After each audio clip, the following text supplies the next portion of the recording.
Sir, please move down to the economy section." The male voice of the service manager echoed in the first-class cabin. All the passengers turned to look at the gray-haired man in the expensive suit, the one who had just been asked to leave his seat. But what left him speechless was not that command. It was the woman standing right in front of him, holding an electronic ticket along with a transaction receipt for $46,000. "I am the one who purchased all the seats in this section," she said, her voice calm to the point of being cold. On his face, the man who had just refused to sit next to her because of her skin color was now a look of shock. What about the 23 empty seats around her? Empty? Because she wanted them to be empty. Before we dive into the story of pride, humiliation, and a response that stunned the entire nation, please comment below where you're watching this video from. If you've ever witnessed or experienced discrimination, please hit the like button and subscribe to the channel, because the story you are about to hear will change the way you view silence and the power of refusing to accept disrespect. It all began 36 hours ago, in a tense operating room at Atlanta Memorial Hospital. The sound of the heart monitor beeped steadily, blending with the sounds of surgical instruments being passed around. Dr. Jasmine Taylor, one of the top neurosurgeons in the country, was in her 12th hour of an emergency surgery for a 7-year-old boy with severe traumatic brain injury from a car accident. Not a moment of distraction, not a single unnecessary move. She worked like an artist in a life-saving dance, connecting each blood vessel, relieving pressure in the damaged areas. "We've stabilized the baby," she gently told the child's parents, their tears streaming down like a dam breaking. "The next 48 hours will be crucial, but your child is fighting very hard." But she suddenly jolted awake today. She had to fly to San Francisco to give the opening speech at the International Neurology Conference, where she was invited to present her groundbreaking research on neural implants. She hurriedly showered, changed into fresh clothes, and quickly placed her small suitcase in the car. The flight was her only chance to rest a bit while also reviewing her important presentation. Growing up poor in Montgomery, Alabama, Jasmine had always lived frugally, even after becoming the director of the Taylor Institute of Neurology. But after 12 hours of surgery to save a life, she allowed herself one experience of comfort first class. She took seat 2B, a window seat, a perfect spot to rest and work. As she stepped into first class, Jasmine wore a simple gray suit, her hair in a high bun, no elaborate jewelry. Young flight attendant Amber Mitchell greeted her with a professional smile. "What would you like to drink?" "Ma'am, sparkling water would be great," Jasmine replied with a light smile. She sat down, fastened her seatbelt, opened her tablet, and started to review her slides. The atmosphere was calm, until Richard Whitfield stepped in. A white man in his 50s, with streaks of gray in his hair, looks like a longtime CEO of a large corporation. He frowned as he glanced at his boarding pass, noticing his seat number was 2A, right next to Jasmine. He didn't look at her, but turned to flight attendant Amber, lowering his voice just enough for Jasmine to hear. "I paid for first class. I don't think I should have to sit next to someone like her." Those words fell on Jasmine's ears like poison. Not unfamiliar, but it never hurt any less. Amber looked flustered. "I'm sorry, sir, but all the seats have been assigned." Richard tried to keep his voice low, but the anger still hissed through his teeth. "I don't want to make a scene, but I paid for comfort. Not this." Jasmine calmly raised her phone, displaying her e-ticket 2B, first class. "I have an official ticket," she said, softly but firmly. Richard shifted his focus. "I'm not telling you where to go. I'm suggesting you find me a more suitable spot." By this point, other passengers had started to take notice. Some were looking, some pretended not to hear, but no one could deny the atmosphere was quickly turning cold. "Some are watching," Some pretend not to hear, but no one can deny that the atmosphere is quickly growing cold. A few people looked at Jasmine and then turned away. An older woman sighed, while the man behind her, Richard, looked at him with dissatisfaction. "Please take your seat to prepare for takeoff," Amber said, clearly trying to keep her tone neutral, but Richard continued to mutter. "Are they really letting anyone into first class now?" Jasmine clenched the armrest, her eyes fixed on the safety card, slowly counting her breaths as her father had taught her. 1, 2, 3. Don't react as they expect. But inside her, something was igniting, a fire that had been suppressed. She had spent her whole life proving she was good enough, worthy enough. But by 2025, after hundreds of surgeries, countless research projects, and sleepless hours in the emergency room, was she still being judged just because of the color of her skin? Amber called over the head flight attendant, Brianna Davis, a black woman in her 40s, to intervene.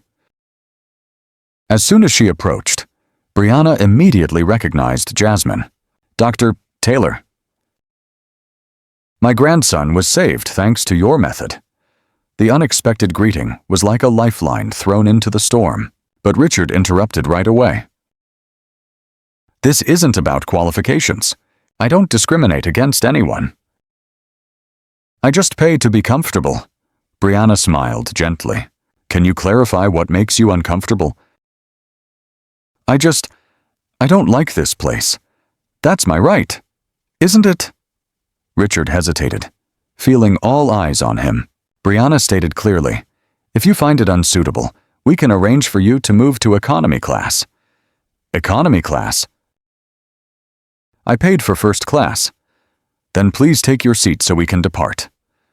As Richard remained standing, Jasmine gently unbuckled her seatbelt. She pulled out her phone and made a brief call. Then she stood up, her eyes filled with determination. "I'm sorry, I need to step outside for a moment."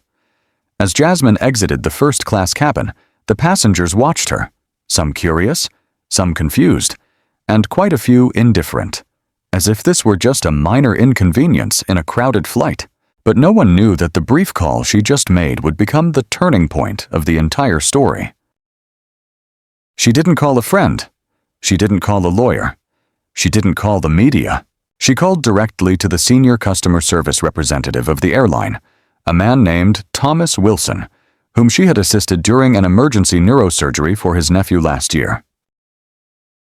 "Thomas, I need to purchase all the remaining seats in first class, right now," she said. There was a pause on the other end of the line. "Are you sure, Dr. Taylor?" "We have 23 empty seats left. The total will be $46,000. Charge it to my personal card. And one more request. I want a specific passenger moved to economy class. His name is Richard Whitfield. Seat 2A. Thomas's voice lowered, but was firm. "We will take care of it immediately." 5 minutes later, Jasmine returned to the plane, walking confidently, not hurried, but very determined. She was no longer alone. Next to her was Thomas Wilson, tall with silver streaks in his beard, dressed in a senior customer service uniform, exuding the calm demeanor of someone used to handling crises. As the two entered the first-class cabin, the gaze of the passengers turned toward them in unison. Richard Whitfield was reclining in seat 2A, wearing a satisfied smile, believing he had won this brief contest. But then he saw Thomas and noticed Jasmine standing beside him. The smug expression on his face gradually stiffened. "Ladies and gentlemen," Thomas spoke evenly, "I apologize for the delay. We are addressing a special situation. A passenger has just purchased all 23 remaining first-class seats on this flight, and due to the special rights in that agreement, this individual has requested that you be moved to economy class." A wave of murmurs spread throughout the cabin. No one spoke loudly, but the whispers spread faster than the pilot could issue takeoff commands. Richard stared in disbelief, stammering, "What?" I have a valid ticket. I paid for this seat. Thomas did not change his tone. Yes, sir. And you will be fully refunded for your seat, plus a voucher for your next flight. However, due to regulations allowing for seat reallocation because a passenger has purchased exclusive rights to the entire area, we must ask you to move. This is discrimination, Richard shouted. This is an abuse of privilege. Thomas turned to Jasmine and clarified. Doctor, Jasmine Taylor is the one who booked the entire first-class cabin. And according to the airline's policy, with a full booking, she has the right to refuse to share space with anyone. The room fell silent, thick with tension. For most passengers, this was the first time they learned the true identity of the woman they thought was just an ordinary passenger. As for Richard, when that name was mentioned, he seemed to freeze in place. Dr. Jasmine Taylor, he repeated, stuttering. Neurosurgery specialist, CEO of the Taylor Institute. Thomas nodded slightly, then signaled for the two flight attendants to come over. If you do not comply with the request to move, we will have to call in airport security. Under pressure from all sides and realizing no one was speaking up for him, Richard stood up, unsteadily grabbing his bag. The proud figure vanished, replaced by one of humiliation and shame. He walked down the aisle, heading to economy class under the collective gaze of onlookers behind him. As he disappeared from first class, Jasmine remained seated in 2B. Brianna, the head flight attendant, approached, still in shock. I've been working for 15 years and have never seen anyone do something like that. But, thank you. You didn't shout, you didn't raise your voice, you acted with a powerful silence. That means everything to all of us. Jasmine looked at her, her eyes no longer filled with anger, but with determination. All I want is one thing, to be respected like anyone else. The flight took off more than 30 minutes late, but no one was paying attention to the time anymore. The entire first-class cabin was unusually silent, with Jasmine surrounded by 23 empty seats like a tangible protective circle. In her hand was a printed copy of her presentation for the International Medical Conference in San Francisco, but her mind couldn't focus at all. She could still hear Richard's voice echoing as he was led away, his frustrated tone demanding, "This is reverse discrimination." She didn't respond. It wasn't necessary. Her actions spoke for everything. No one knew that in the economy cabin, a young flight attendant named Casey Johnson had captured the moment when Richard complained loudly about being pushed back in his seat. In a video just 30 seconds long, he yelled, "Do you know who I am? I am Richard Whitfield, the CFO of Medicorps. A black woman used money to kick me out of first class. This is ridiculous retaliation." Casey never expected that the video, posted on social media with the hashtag #JacquesFirstClassJustice, would spread like wildfire.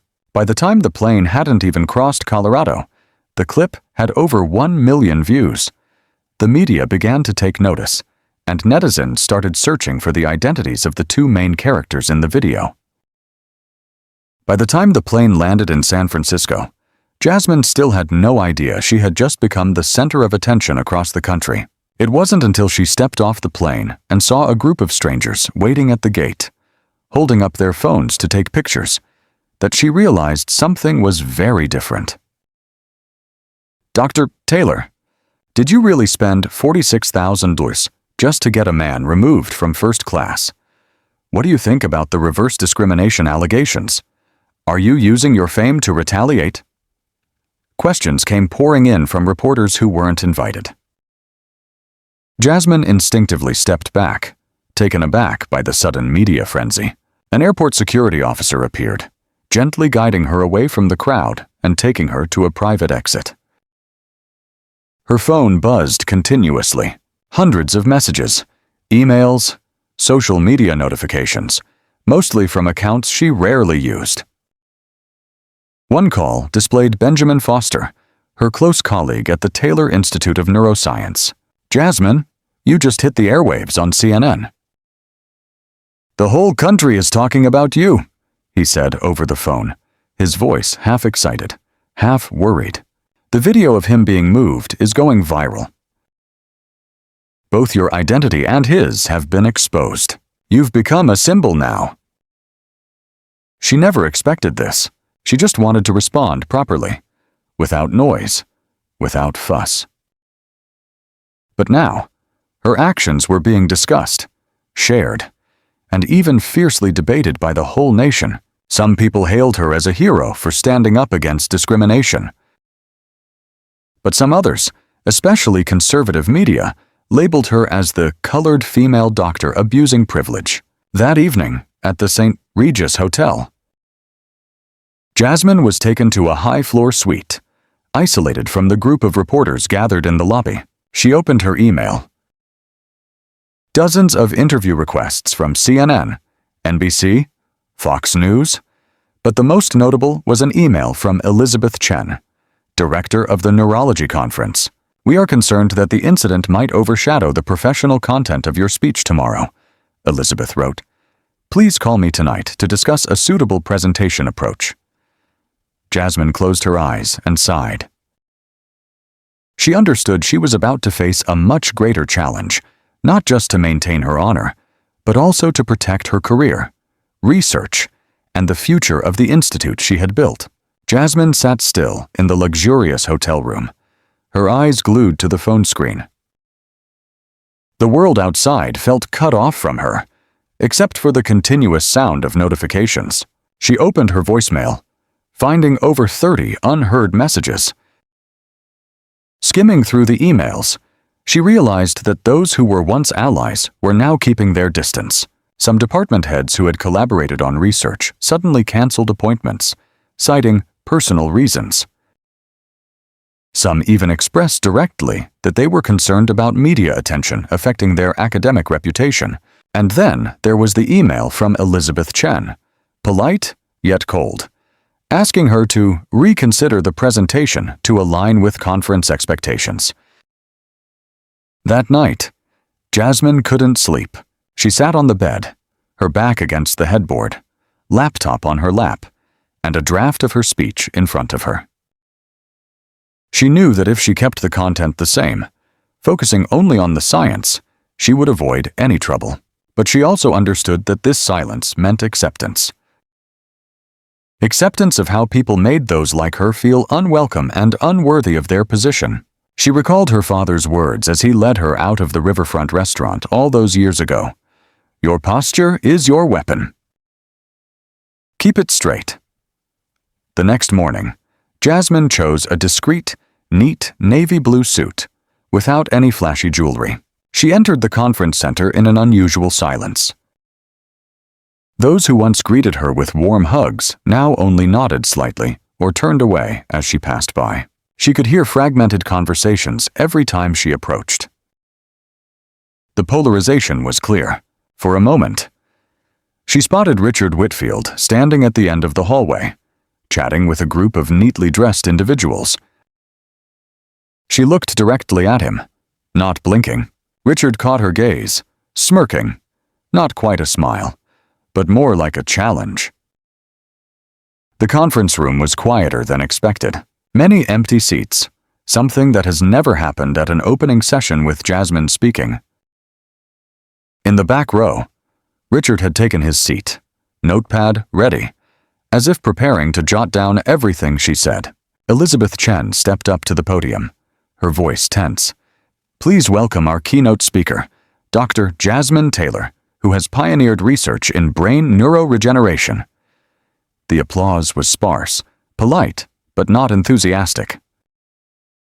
Jasmine stepped up, took a deep breath, the lights shining directly on her face, but she did not blink. Instead of starting with the usual medical terms, she said, "Before presenting the research, I want to share an experience that happened on my flight here.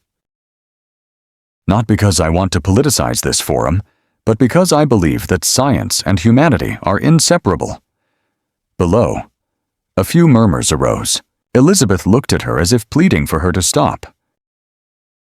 Richard sat up a little straighter, his gaze fixed on her. We talk about neuroplasticity, the brain's ability to change and adapt. But what about society? Is it possible to change the structure when a person of color is still denied a seat just because their presence makes others uncomfortable? She changed the slide, and an image of the brain appeared. But instead of separating, she intertwined research data with real experiences. When I was 11, my father said, "Even if people tell you that you don't belong, you will still walk in, with your head held high." Yesterday, I did that, not because of pride, but because if I didn't, I would betray myself and the next generation. A long silence followed. Then the applause began, soft, sporadic, then spreading and growing stronger. Some people stood up. Richard had quietly left the room without anyone noticing. After the speech, she stepped into the hallway and was stopped by a group of medical students. "Dr. Taylor, thank you. We are people of color, and it's the first time we've seen anyone dare to say that at a conference." Jasmine smiled, her voice softening. "You will be able to say much more, because today we have made a start." But before she could catch her breath, an urgent message popped up on the screen.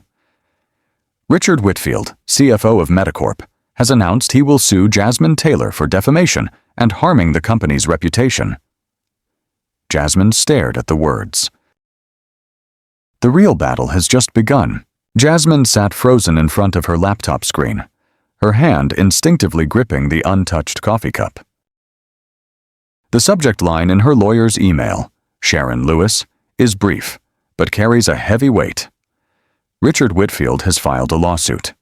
The attached document spans 12 pages, delving deeply into 3 allegations: defamation, intentional infliction of emotional distress, and harmful interference with business relationships.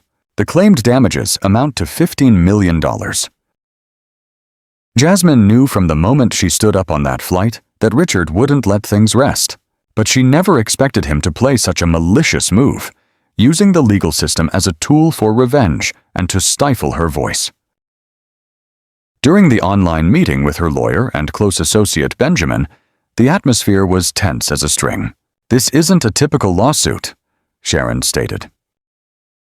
"His goal isn't to win the case, but to exhaust you, both financially and emotionally." Benjamin nodded. "This is the kind of strategy corporations often use to punish those who dare to speak the truth. They know you have a research institute, patience, and a speech to give. If they keep you busy with court, you won't have time to fight back." Jasmine leaned back in her chair, tired but not defeated. She simply asked, "So, how can we strike back?" Sharon hesitated, then said, "We need evidence showing he has a systematic pattern of misconduct, not just with you, but with others as well. Other victims, if there are any, are our only hope to turn the tide." Just then, another email arrived from Sharon's office. A simple headline: "Internal accusations from a former Medicorp employee." Jasmine opened it.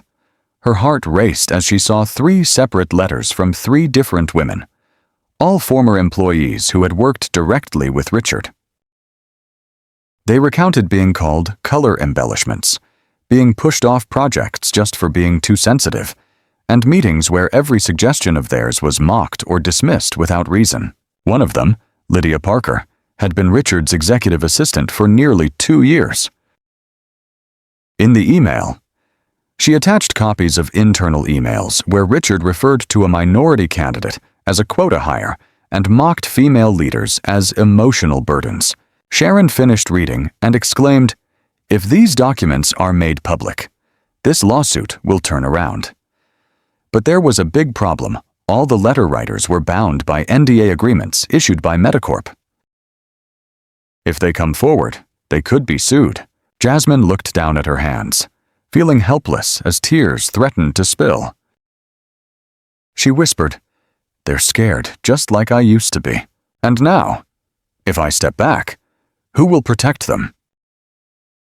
On the screen was an image of her home's gate, with the words "Racist Puppet Master" freshly spray-painted in bright red on the fence. She was stunned. "They've come to my house," she whispered. Benjamin gritted his teeth. "We need to increase security." "You're being targeted." But for Jasmine, the most heartbreaking news was the message from her mother. "Your father is in the hospital." Blood pressure spiked suddenly after watching Richard's interview on TV. Seeing him, the man who used to stand strong like a lighthouse, now frail by the ventilator, her heart broke. "It's all my fault," she cried, holding his hand tightly. But Walter Taylor just smiled gently, his voice weak yet steady. "No, my daughter, you did the right thing. They're just trying to make you believe you're wrong."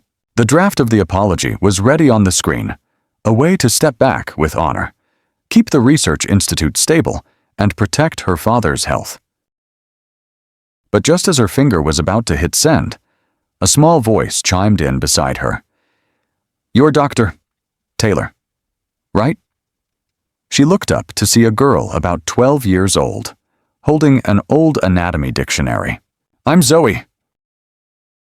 I've watched your videos. You stood up because you were treated unfairly. I want to be a doctor like you."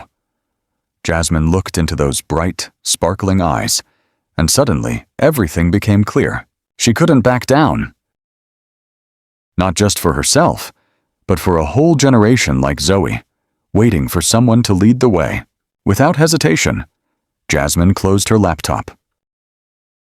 The draft of her apology, which she hadn't sent, vanished in an instant, like a flash of light that ignited and then faded away. She didn't need it anymore. Because the look in Zoe's eyes, full of admiration and hope, reminded her why she started. She returned to the hospital room, her father still lying there, his breathing more steady. Walter Taylor looked at her and smiled. "You've made your choice, haven't you?" Jasmine nodded slightly. "We will fight. Immediately." She called her lawyer Sharon and Benjamin. The three agreed on one thing. This was no longer about defense, but about counterattack. Sharon shared. "As of this morning, I've received 17 allegations from former and current employees of Medicorp, mostly women of color, who have suffered discrimination from Richard Whitfield." Jasmine clenched her fists. "If they agree to come forward, that will be the foundation for my counterclaim." But Sharon also warned, they're afraid of retaliation. Richard has extensive connections, and the company still uses NDAs to threaten them. But if someone breaks the silence first? Jasmine interrupted. "We will make that happen." That afternoon, she returned to Atlanta. The Taylor Neuroscience Institute office, once her sanctuary, had now become the epicenter of media attention and public scrutiny. She was no longer avoiding it. Jasmine sat in front of the camera. No professional lighting, no editing, just herself, her voice clear and steady. "I don't want to be the face of a movement. I just want to be respected as a human being." She recounted the incident on the plane, Richard's lawsuit, and the heavy consequences she was facing.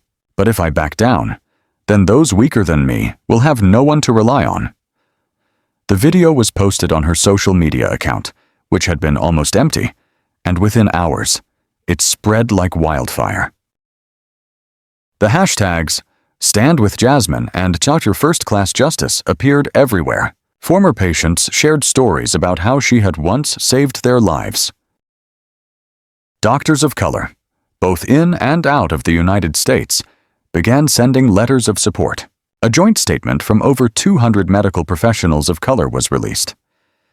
"We have been pushed out of boards, had budgets cut, and been disregarded, just because of our skin color." And when Jasmine Taylor stood up, she represented all of us. But the biggest blow came from Lydia Parker, Richard's former assistant, as she publicly broke the NDA, posting a series of emails that Richard had sent, including one that said, "We can't let someone like her become the face of the medical industry." 2 other employees quickly followed suit, presenting similar evidence. The sequence of events began to spiral out of Medicorp's control. An independent investigative journalist discovered that Richard had shut down a fair hiring program under the pretext of distracting from business goals. Another person revealed that 3 previous discrimination lawsuits had been quietly settled by the company. 7 days after Jasmine's video. The final bombshell dropped an anonymous accusation provided screenshots of an internal conversation in which Richard wrote, "We can't let her become a medical icon. We must stop her implant project at all costs." Victoria Reynolds, CEO of Medicorp, had no choice but to take action. "We must stop her implant project at all costs." Victoria Reynolds, CEO of Medicorp, had no choice but to take action. In an emergency press conference, she announced that Richard Whitfield would be suspended from his position and that an independent internal investigation into the company culture would be launched. Jasmine received a private call from Victoria. "What you did has forced us to reflect on ourselves." A week later, Jasmine met again with Brianna Davis, the head flight attendant who had accompanied her on the flight. They sat together in a small cafe, no longer tense. Brianna smiled. "I just signed up for pre-med. You inspire me." "I used to think the medical field wasn't for someone like me, but now it's different." Jasmine looked at the woman, an unexpected ally, and felt for the first time in weeks. The burden in her heart was lifted. At that moment, Richard officially dropped the lawsuit. The clinical trials that had been paused at Jasmine's research institute were restarted. Universities sent back the speaking invitations they had previously withdrawn. But what moved Jasmine the most was the reunion with Zoe, the girl who brought a dictionary that day, now officially a pre-med student through the early admission program for outstanding students. The girl visited the research institute, carrying a self-made brain model with each part carefully marked. "I got an A+, Zoe beamed. "And you explained the amygdala better than anyone in class." Jasmine laughed, lightly touching the model. "That's where fear is processed." But sometimes, it also processes courage. And in that moment, she knew even though there were many obstacles ahead, she had won, not through wealth or power, but by maintaining her dignity, for herself and for the next generation. 6 months after that fateful day, Jasmine stood in the U.S. Capitol Rotunda. The high vaulted ceiling, rows of antique wooden seats, cold metal microphone, everything reminded her of historic hearings. She wears a navy blue suit, standing tall just like the first day she walked into the operating room. Today's issue isn't about one industry, one company, or one person. It's about how society defines who deserves respect. She begins. Below, lawmakers listen intently. Jasmine isn't reading from a paper. Every word she speaks is a lived experience, undeniable evidence that discrimination, however subtle, still exists in every conference hall, every airplane cabin, and every paycheck. We often talk about stigma through clear policies, but in reality, the offense to dignity occurs through short comments, fleeting glances, and seemingly minor decisions that carry the weight of generations. She doesn't cry. But many people below are misty-eyed. A committee member asks, "If you could go back, would you do anything differently?" Jasmine replies immediately, without a moment's hesitation, "No." "I would still stand up, but this time, I won't stand alone." Because what she never expected was that thousands of people had stepped out of the shadows thanks to her. Medicorp, after a 6-week independent investigation, was forced to admit the truth. There are significant disparities in pay, advancement opportunities, and hiring rates based on race and gender. Victoria Reynolds announced a comprehensive reform plan from anonymous recruitment to public pay scales and to training programs addressing implicit bias for the entire leadership team. Richard Whitfield, fired. The investigation revealed that besides the incident with Jasmine, he was also involved in 3 previous complaints, which had been quietly settled with money. His resignation agreement had to include a clause for permanent silence, prohibiting any statements against Jasmine or any staff members who had previously filed complaints. The airline Jasmine used to fly with is no longer the same. They implemented retraining for all flight attendants and included a policy to address passenger discrimination in the official training materials. Jasmine's story was included as a mandatory example in the first training session for every employee. But the biggest change is what Jasmine created herself: the Dignity Initiative, a fund to support doctors and medical students of color or from minority groups who face discrimination in academic and professional environments. Initial funding. From the settlement won in the lawsuit and the donations after the video went viral, the fund provides scholarships, legal advice, and a nationwide mentorship network. No one should have to choose between their career and their dignity. Jasmine wrote in her speech to launch the program. A week after the hearing, Jasmine received a message from Congresswoman Patricia Hernandez, who had directly heard her testimony that day. "My daughter switched her major from marketing to medicine after watching your video. You're not just saving patients, you're saving the next generation." That statement haunted Jasmine throughout her flight back from Washington, D.C. Once again, she found herself sitting in first class. But this time, the difference lies in the man sitting next to her. "Hello, I'm Jackson," he said, his voice gentle. "I know you. My wife had brain surgery, the same procedure you invented." After a few moments of hesitation, he added, "I've also watched the video of your flight. It made me think, maybe I've made someone feel unwelcome, without realizing it." Jasmine smiled softly. "The first step is always awareness." He nodded. "I have a granddaughter.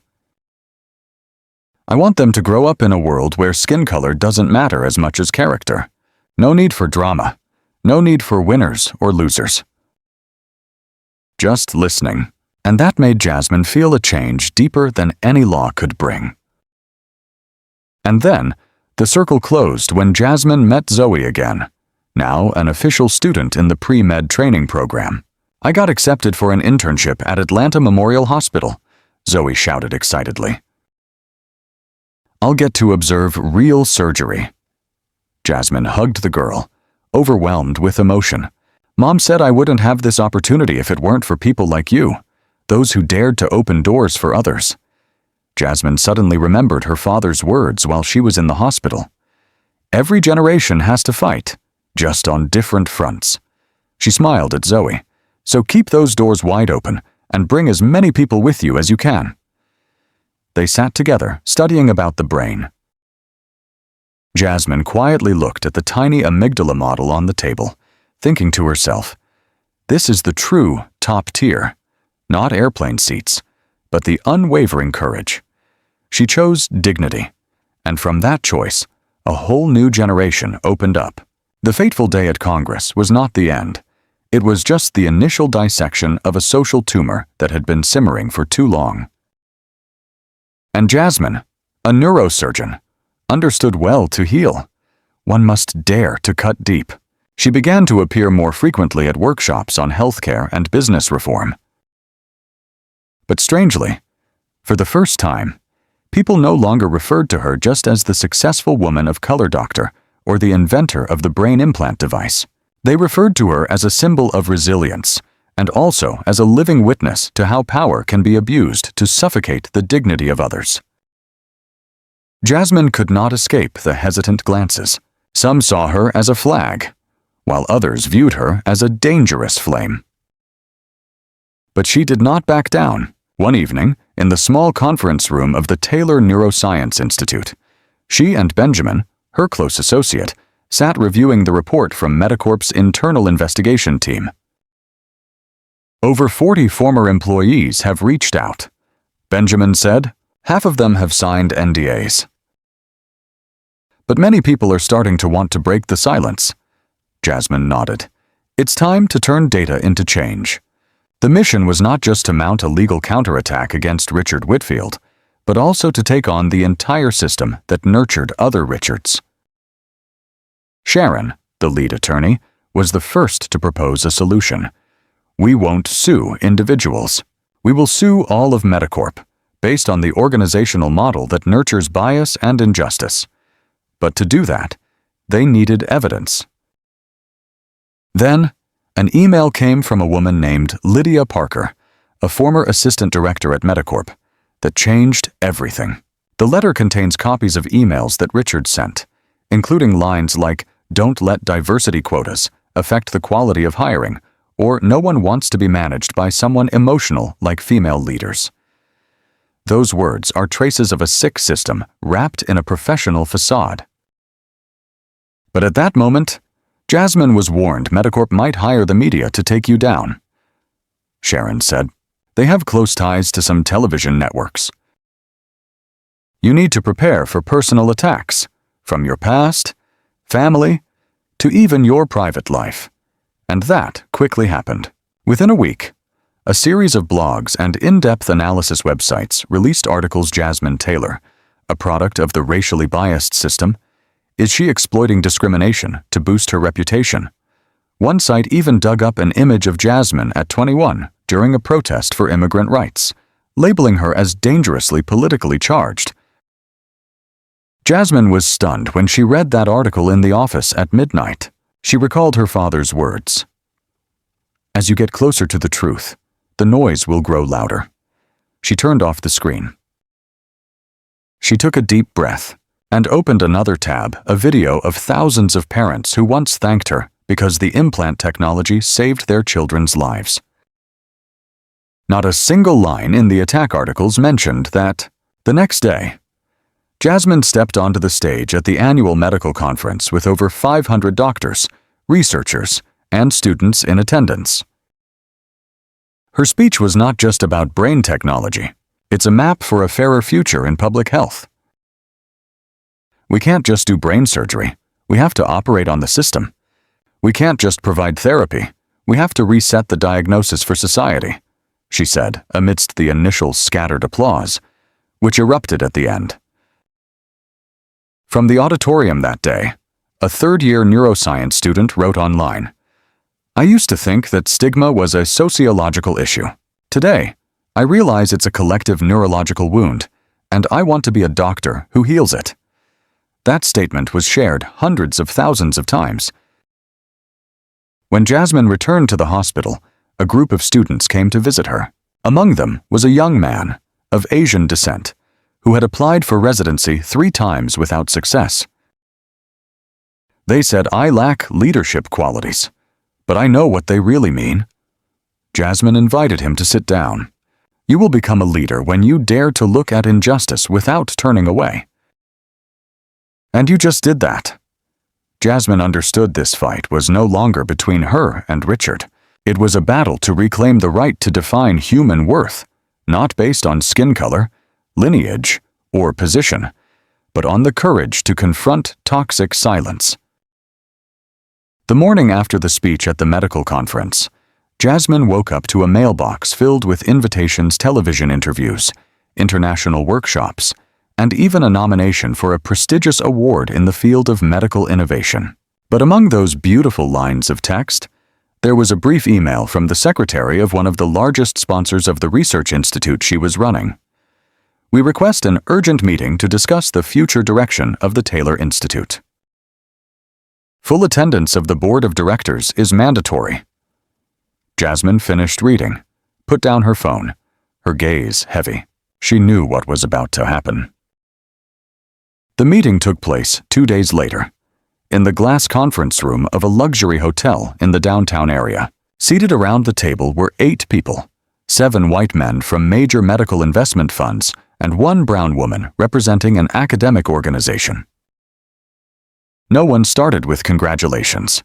No one asked about the latest research. The chairperson began, "Dr. Taylor, We are afraid that recent events may affect the Institute's image. Jasmine nodded, unable to hide a weary smile. You mean my standing up to defend my dignity? Another person interjected, their voice restrained. It's not about your standing up, but the consequences of it. Stock prices dropping, partners concerned, and the potential loss of research funding. Jasmine crossed her arms. So if I remain silent, bow my head, and let the humiliation happen, that would be okay. No one answered. One member, the youngest at the table, spoke up. We do not oppose the values you pursue. But is this the right time to prioritize them over media attention? Jasmine leaned back. I didn't choose the timing. Richard Whitfield chose it. I just choose to react. The atmosphere in the room was thick like fog. Finally, the only woman spoke up. The most important question is, which direction will the Institute take? Science or politics? Jasmine replied firmly, It is the truth, because both sides are trying to hide it. The meeting ended without applause, just scrutinizing looks and a promise to reconsider the funding strategy. That night, Jasmine sat back in the office, the yellow light casting down on her desk. Benjamin walked in and placed a cup of coffee in front of her. Should we start raising independent funds? Jasmine didn't answer right away. She stared silently at the Institute's budget on the screen. Then she nodded. We will do it. What should we call it? The Scientific Freedom Fund. Benjamin chuckled. The Non-Boeing Fund. News about the Taylor Institute rejecting politically conditioned investments quickly spread. Many called Jasmine reckless, hard to cooperate with. But the younger folks, especially medical students and young doctors, referred to her with one word: hope. From Harvard University to UCLA, medical student associations held workshops around the topic free speech and dignity in medicine. People began printing T-shirts with the phrase, "Dignity is not disruptive." A former patient posted, "The woman who once saved my son's life is being threatened for daring to stand up for what is right. If she stays silent, who else will dare to speak for us?" Amidst that storm, Jasmine received an invitation from a major television network. The live interview, the golden hour. She knows the risks, but she also knows that if she doesn't speak up, Richard will continue to lie. During the interview, the host asked, "Dr. Taylor, do you think buying out the entire first-class cabin is excessive?" Jasmine looked straight into the camera. "I think when a man believes my skin color prevents him from sitting next to me, silence is the real overreaction." Social media exploded. The hashtag #SuckerSheChoseDignity exceeded 50 million views in 24 hours. But at the same time, Richard appeared on a rival channel, saying, "She used money to create pressure. I am a victim of a media frenzy." As expected. The next day, Jasmine received a notification from the court Richard Whitfield's lawsuit had been preliminarily accepted. "They're pulling you into a legal quagmire," Sharon, the lawyer, warned. "Not to let the truth win, but to wear you down." Jasmine remained silent for a long time. "Then let's wade through it, step by step, evidence by evidence." As the studio lights went out and the cheers faded outside, Jasmine sat alone in the car, looking at the city glowing like a brain scan on an MRI. Another surgery had begun, without a scalpel, but with the truth. Jasmine's phone rang while she was in a meeting with attorney Sharon Lewis and the communications director of the Taylor Institute. On the screen, an email from a stranger. The subject line simply reads, "I used to work for Richard Whitfield." Sharon's eyes widened as she read the content. "I can't stay silent anymore. I have copies of internal emails from Medicorp, where he refers to female candidates as emotional burdens, candidates of color as diversity marks, and asserts, "We don't need a person of color in medicine. I'm willing to provide them, if you stand up to protect me." Jasmine didn't need to ask more. She just nodded, her voice firm. "Let's get started." That night, the legal team quietly gathered more data. 4 former Medicorp employees agreed to testify anonymously. 3 others sent private archived records. The deeper they went, the more they discovered a familiar pattern. Richard had quietly blocked numerous proposals for diverse hiring, dismissed anti-bias training programs, and secretly paid to settle internal complaints without leaving a public trace. Benjamin, the executive director of the Taylor Institute, suggested, "If you publish this evidence through a third party, they won't be able to accuse you of manipulating the media for revenge." Jasmine nodded. "We'll find a reputable independent journalist who isn't influenced by sponsors." And they found one Sophia Grant, an investigative reporter who had exposed scandals in the pharmaceutical industry. When Sophia finished reviewing all the documents, she simply said one thing: "This is a bombshell, and I will make sure it goes off at the right moment." 3 days later, the article appeared on the front page of the new journal, titled "Inside Medicorp Racial Cracks and the Campaign to Take Down a Black Female Doctor." The article did not mention personal viewpoints, just the facts, quoting emails, testimonies, internal evaluations, and instances where Richard used his influence to punish women who dared to speak out. Social media erupted. Medical professional organizations issued statements in support of Jasmine. The National Association of Neurology spoke out. "We stand with doctors who refuse to accept discrimination."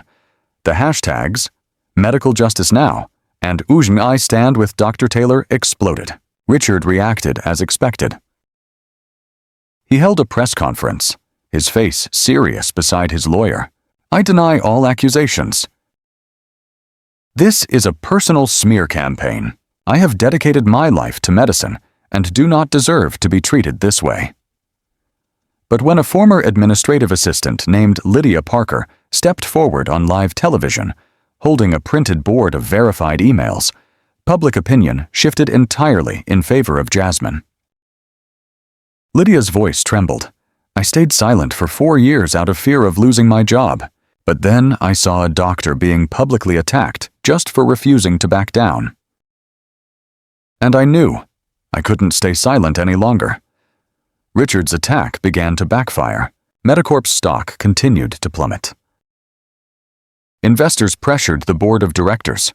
Eventually, CEO Victoria Reynolds had to step forward. She called Jasmine directly. The voice on the other end was tired yet assertive. "We have made a decision. Mr. Whitfield will be suspended to serve the internal investigation." Jasmine replied with just one word: "Thank you." But she knew this was not the end. It was a turning point. The Taylor Institute immediately announced a new initiative, the Dignity Program, a scholarship and legal support fund for medical students and healthcare staff who face discrimination in the workplace. The goal: no one should have to stand alone like Jasmine once did. Contributions poured in from everywhere, including former patients, fellow doctors, and the public, people who felt their voices were also being heard through her story. That evening, Jasmine received a message from Brianna, the head flight attendant on the day of the incident. "You have changed the way we are perceived in the cabin. I am studying pre-med. And that's because of you." Jasmine stared at the words. The fatigue began to fade away. For the first time in weeks, she felt her chest lighten, as if she had just completed a successful surgery without the need for a scalpel. The morning at the Taylor Institute began like any other day, but inside Jasmine, everything felt different. After weeks of turmoil, she was no longer running from public opinion, but actively shaping it. As she entered the conference room with her legal and communications team, she was no longer the doctor pushed into a corner by a confrontation. She was the one bringing light to the shadows. The team reported 6 former employees of Medicorp have agreed to come forward. 2 of them had previously held mid-level management positions. Sharon, her lawyer, looked at Jasmine with determination. We have enough evidence to compel them to negotiate or face a counter-lawsuit, and this time, the passive side will be them. As Jasmine stepped out into the hallway, she encountered a familiar face, Zoe, the girl who had been at the hospital when her father was admitted. But this time, the girl was no longer an admiring spectator. Zoe was a summer intern at the institute. With bright eyes and a brain model in hand, she said, "I get to observe my first surgery next week. They'll only let me stand behind the glass, but I can't even sleep because I'm so excited." Jasmine smiled, feeling like she was seeing herself 20 years ago, trembling but unwilling to back down. The frontal lobe controls reasoning. The occipital lobe is for vision. The parietal lobe senses location, and the temporal lobe regulates memory. Zoe answered without hesitation. "And there's personality too," the girl added.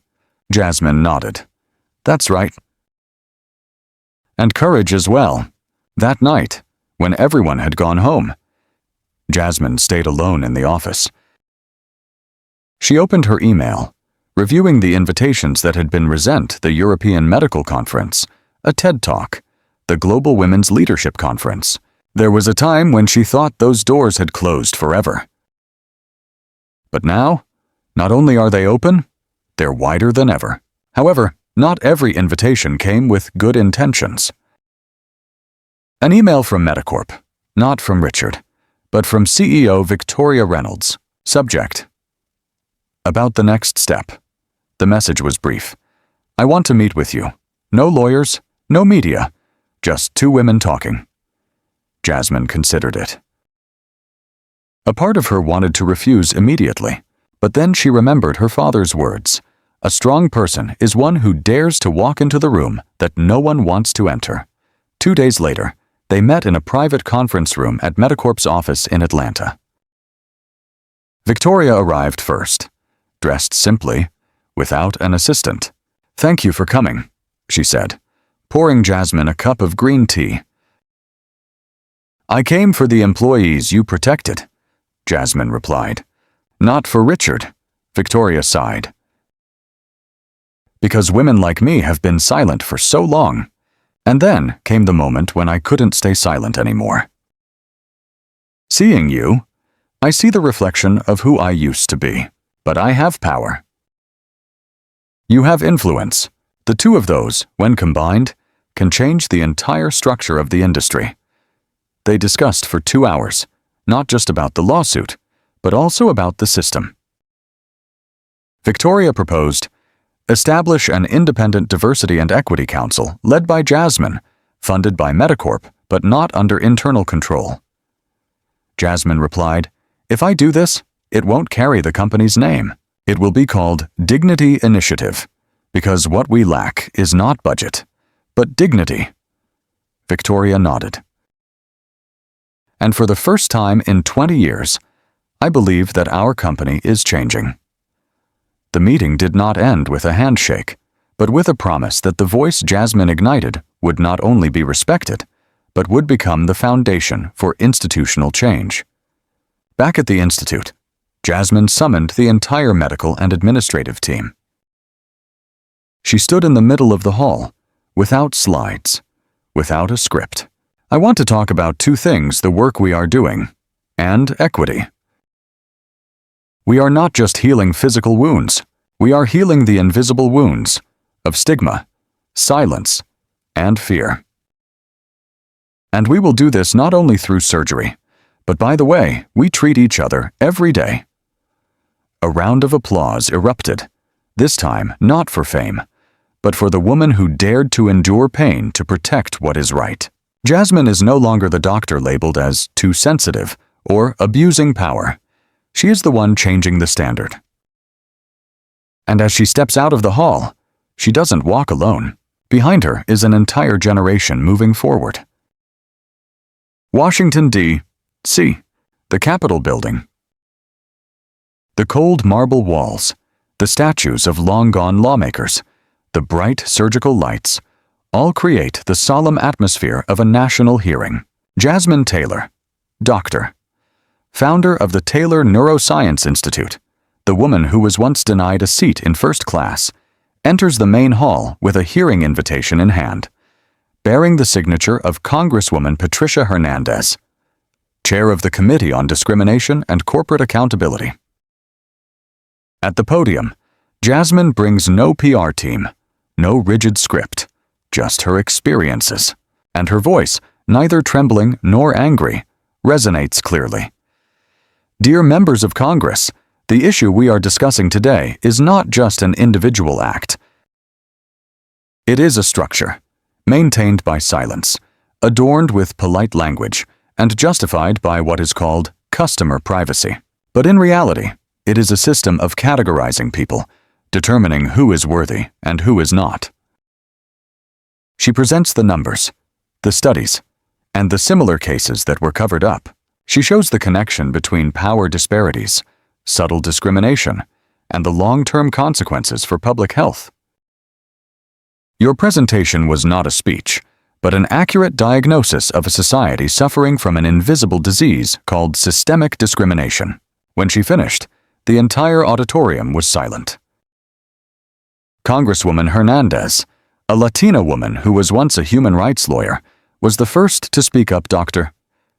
Taylor, your testimony will become part of the federal legislative record, but as a mother, I want to thank you. My daughter watched your speech video. The next day, she applied to switch her major to medicine. Outside the hall, the press and social media had quickly spread every word. The hashtag Chaque Dignity is First Class began to spread, no longer just a trend, but a demand. But as Jasmine was about to leave, a familiar face suddenly appeared in the congressional hallway. Richard Whitfield. His suit was crisp, his smile faint, and his familiar gaze was filled with implied hostility. I thought you were performing in there, he said softly.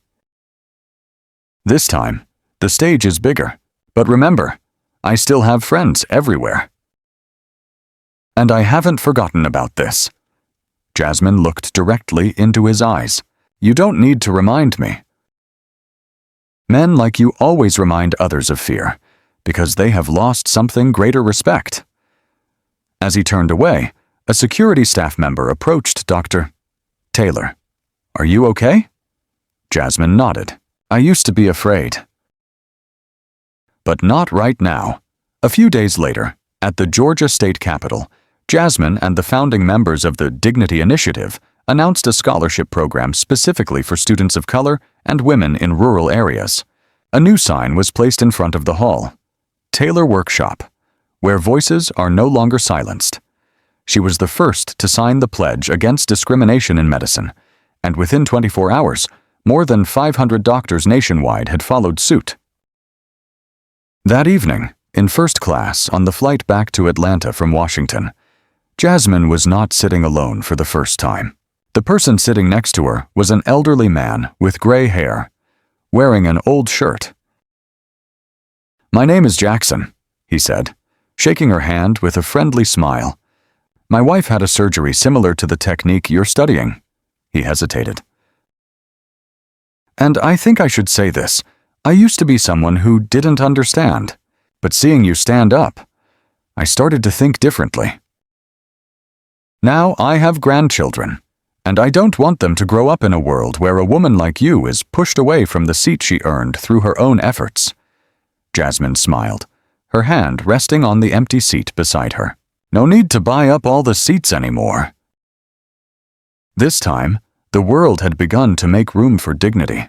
6 months after the historic hearing in Congress, Jasmine Taylor sat with Zoe, the 12-year-old girl with an old medical dictionary, in the new office of the Dignity Initiative. The room was not large, nor luxurious, but on the wall are inspiring photographs, the first doctors of color from each state, women who were once denied opportunity, and now are educators, hospital directors, and inventors. In the middle of the wall is a picture of Jasmine, standing alone among 23 empty chairs. "Miss Jasmine?" Zoe said, handing over the file. "You've just been accepted into the summer pre-med program at Atlanta Memorial Hospital. They said you are the youngest candidate ever chosen." Jasmine smiled, her eyes filled with pride. "You succeeded through your own efforts, Zoe. Don't let anyone tell you otherwise." Zoe nodded. "My mom says, if it weren't for people like you paving the way, we wouldn't have the opportunity to step in." Those words made Jasmine remember that fateful morning in first class. Choosing to spend over $46,000 to maintain dignity wasn't a whim.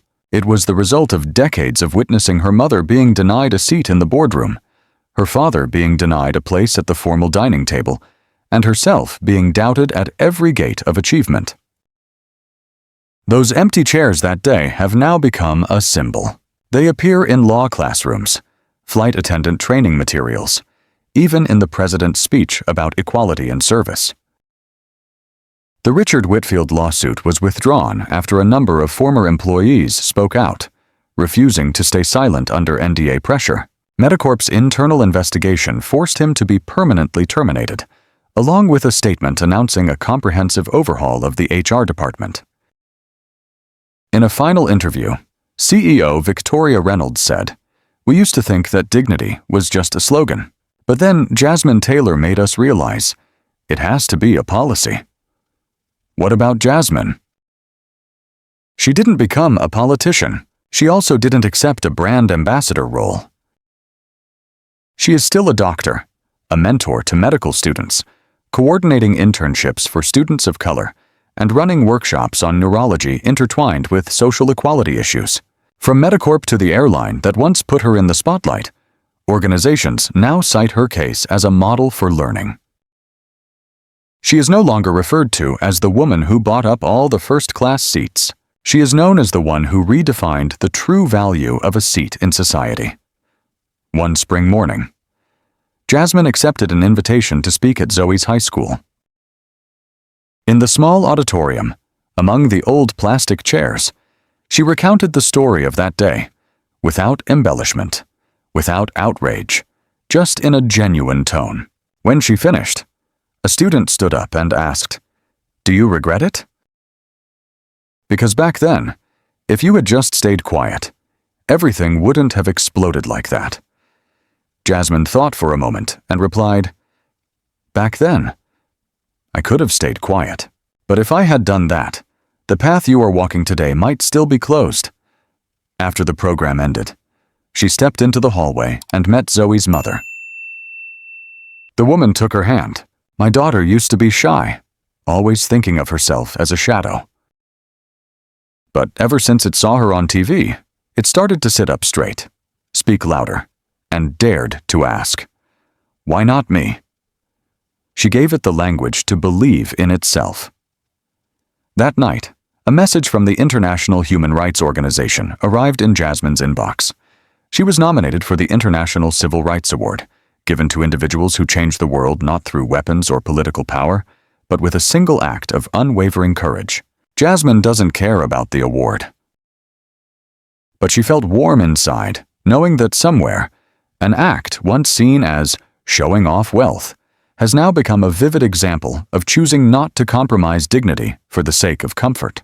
The last time Jasmine flew to San Francisco, she was again seated in first class. As she sat down, an older white flight attendant leaned in slightly and whispered, "I've seen something like this before, but that day, you were the first to make me understand we have the right to choose not to be silent." Jasmine nodded. She doesn't need anyone to remember her name. But if they remember that a woman once refused to move, not out of arrogance, but for dignity, then that is enough. Jasmine Taylor's story doesn't end in the sky. It spreads into hospitals, schools, boardrooms, and most importantly, into the consciousness of the next generation. She didn't just reclaim the seat for herself. She expanded the concept of first class into a space where everyone is recognized as human, equal, unconditioned, without permission. Because in the end, dignity is not a seat. Dignity is deciding not to stand up when you're disrespected, and not staying silent when others are treated that way. If this story resonates with you, please like, share, and subscribe to the channel so you don't miss out on other inspiring journeys. Because sometimes, all it takes is one person to stand up at the right moment to change an entire system.